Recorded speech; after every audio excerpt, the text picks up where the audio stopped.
What's up, Geeks and Gamers? It's Odin! Come back with a video, and today we've got the box office breakdown from this past weekend. Sorry, it is a little bit later than usual, but I was in New Orleans spending time with family for Easter, which reminds me, happy and blessed Easter to everybody out there.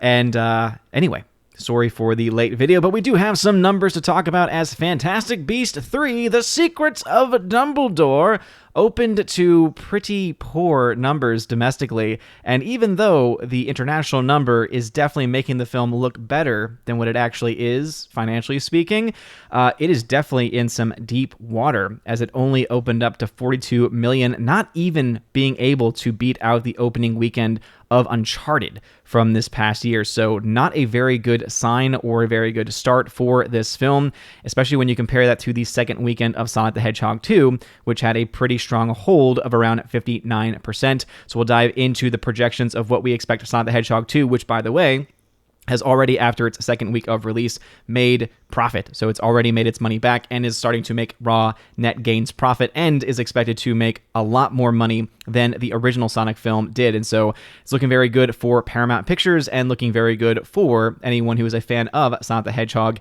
or Jeff Fowler's work on Sonic the Hedgehog. I'm personally not a big fan, but enough people obviously are and have gone to see this film and have supported it to the point of it doing as well as it is, crossing the $100 million mark domestically. So before going any further into the numbers, though, please make sure you smash that like button, light up that fire button if you're watching us over on Odyssey, and also make sure that you are subscribed to the channel with that bell notification turned on. That way you never time a video or live stream goes live on the channel. So Fantastic Beasts opened up to $42.1 million, which is definitely on the lower end of what this film was projected to make. Some of the industry experts were saying the film could be as high as $50+ million, and clearly, it did not reach that mark at all, coming in actually underneath the original projections, which actually had this closer to $43 million. So when adjusted for the weekend actuals, it only ended up making 42.1. So it actually made less than what was originally projected. So not a very good look for this film. And even though this is a very low number, the international number is definitely helping this film out as far as a looks standpoint. However, when we remind ourselves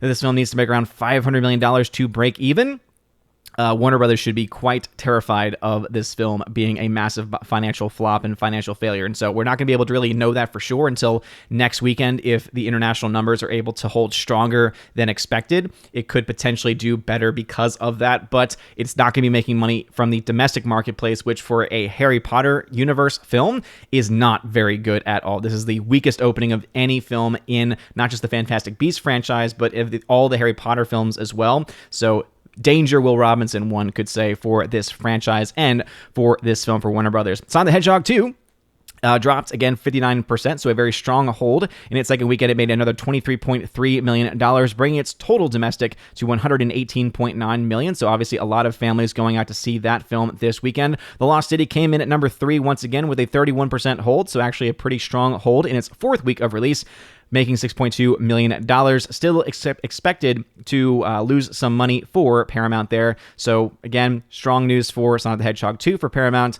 weak news for The Lost City. And even though it did open up in more international markets and it made a lot of money collectively from those markets, meaning that the numbers look a little bit better than what they did in the previous weeks, still not enough to really help this film out all that much, and it's still likely to end up a box office flop. Everything Everywhere All at Once continuing to open in more theaters, and so this is again one of the weirdest openings ever. I don't quite understand why they didn't just open this up at over 2,000 theaters when it first was being released, to give more people, especially when there wasn't as much competition. Again, I don't quite understand why. Again, they've been adding about 500-600 screens the last couple of weeks. It originally was only at around 68 or so, like in the less than 100 theaters, and then they've been adding more and more and more as time has gone on, and it just does not make any sense to me whatsoever.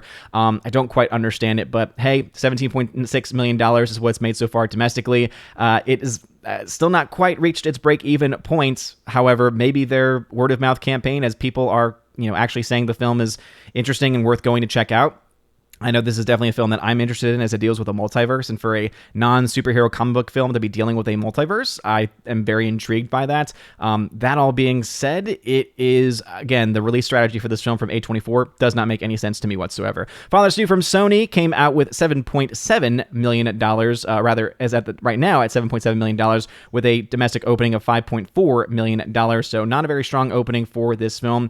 We don't have a budget yet for this movie that's been reported at least, and I expect it to be quite low.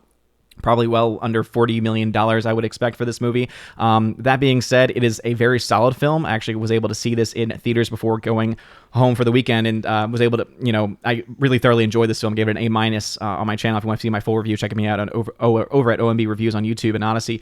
But yeah, I really liked it a lot, and seemingly, again, as a rated R film, made $5.4 million, and I think really that rated R rating is going to be hurting this film a lot, because this is a film that I think if it was PG-13, especially because of the language in the film, it probably would have done, especially with the story that it tells, would have done better with the Easter audience, with the Easter going audience, right, with the Christian audience, if it maybe didn't have that type of language. I understand why they do that. It's one of the few films where I'm like, oh no, this actually makes sense why for them to have this language in here, because it's telling the story of the character arc of this guy and the rough edges he has, and where he started and then where he ended up. So it actually makes sense. However, I can see why that would turn off a lot of people, as a lot of Christians don't like to hear a lot of language in films in general.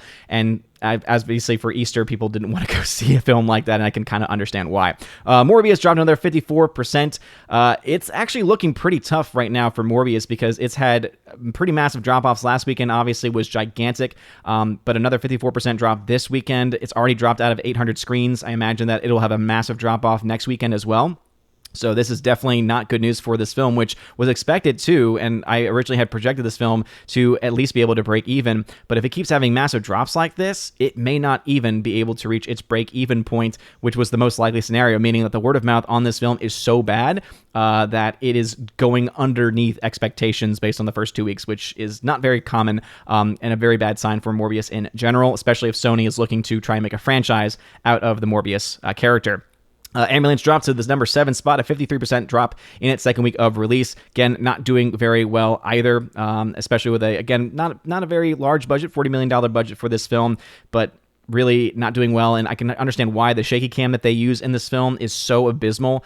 This is a Michael Bay film, and even though the story is actually half decent, the cinematography is so trash for this movie, it made me feel sick, and so I can understand why a lot of people probably are giving this bad word of mouth. Because it's not that the story is bad by any means.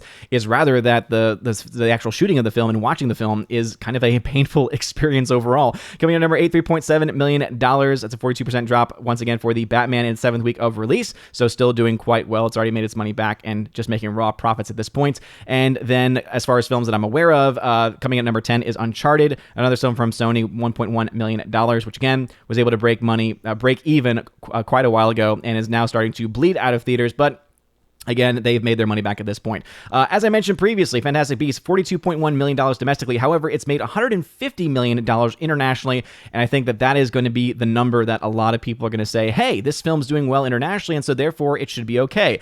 The big issue is that this film had an early release, and so this number includes about $50+ million from a week's worth of showings, before the actual more global worldwide opening in various other marketplaces, the expansion of the market, and of course the domestic rollout as well, meaning that this number is a bit deceptive. And based on the current tracking of this film, it's not looking very good. I would not be surprised if this film only gets to like 250 by next weekend, and if it only gets to 250 by next weekend, as I mentioned, it needs to make $500 million, meaning that this film would need to double the amount of money it's made in the first 2 weeks in order for it to break even, which is not going to likely happen, especially with the really bad word of mouth that this franchise has, and just with the fact that even if people say might be the best film in the franchise, is what I've heard from some, it's still a Fantastic Beasts movie, and so therefore people don't feel like it is actually necessary. It's, again, gotten to the point where it's complete cash grab. Clearly a cash grab from Warner Brothers, and I think that they finally gotten to the point where they can be very clear of that. Yeah, they're pretty much done with this franchise, I would have to say at this point. As you can see from the budgets, right, they've gone up over the years, but $74 million for the opening weekend of the first film back in 2016, $62 million for the 2018 film, so already a pretty big drop there, and then $42 million, so an even larger drop off there And as you can see, based on these early numbers, I would not be surprised if this film caps out at no more than $400 million worldwide. Best case scenario would be my guess, at least at this point. So we'll have to follow this film as the numbers continue to roll out, but it's not looking good at all for this franchise. Sonic the Hedgehog 2, however, is looking a lot better. For some reason, the numbers didn't have the updated worldwide totals, and so the actual worldwide for this film is $231.1 million, and so this film already has got to its break-even point, so doing quite well.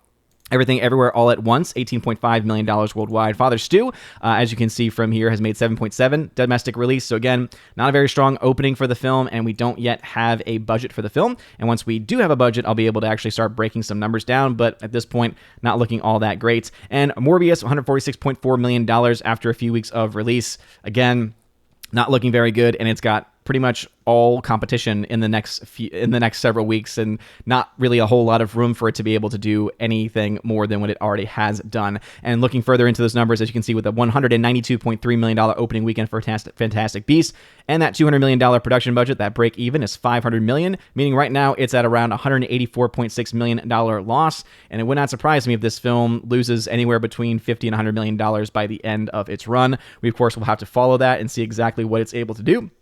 But it's not looking good for that film in general. We do have the second weekends for Sonic the Hedgehog 2 and for Ambulance, and so we can make some projections on those films. Sonic the Hedgehog 2 with a $231 million international worldwide box office means that the film likely will make around $330 to $462 million. So definitely going to be making more than the original film had made.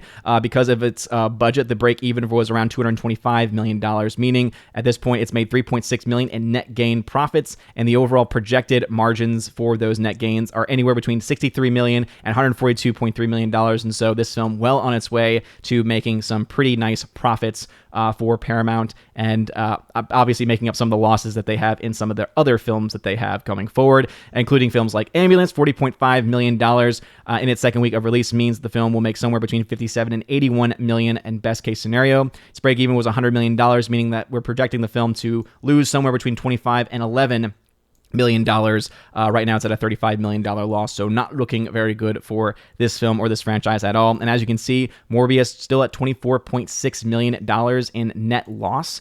Originally I had projected that it would lose around $4 million or gain 39 for the average of 17.4, but keep in mind that this was the worst case scenario that I had projected, and this is the best case scenario that I had projected, meaning at this point, the kind of drop-offs that we're seeing and the really toxic word of mouth that we're getting from this film indicates that this film very well could end up being a pretty big bust, only making like 70, basically making almost the vast majority of its money in those first 2 weeks of release. Right now it's at 82.6%. Keep in mind that most films make usually around 50 to 70% of their entire number of the entire total box office by the end of its run.